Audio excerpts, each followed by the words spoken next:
In order to be a better student, you have to learn how to listen effectively. And I would like to share with you a couple of ideas, a couple of tips that might help you to listen more effectively.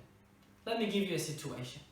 You get to the classroom, the teacher starts to talk or to read the PowerPoint, because that's what happens in many places with many people.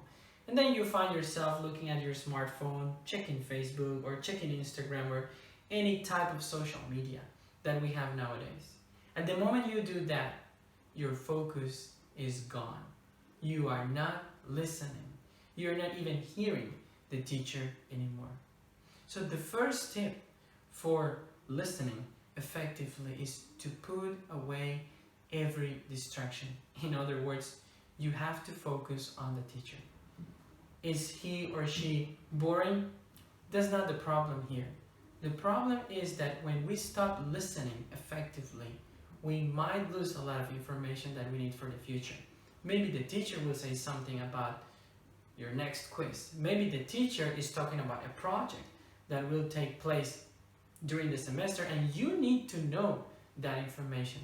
So the first tip on listening effectively is focus on what the teacher is saying. Pay attention to what the teacher is saying and put away every distraction.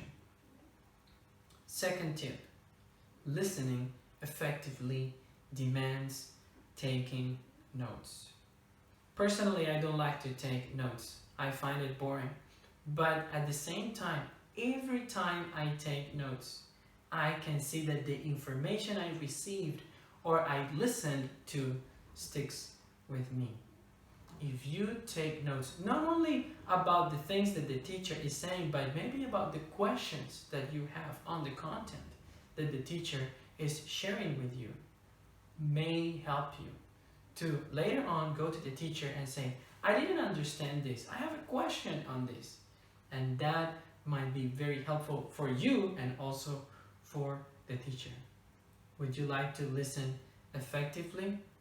Put away every distraction, and that means that you will focus on the teacher. And number two, make sure that you take notes. And why not? Write down the questions that you have for the teacher or even for yourself.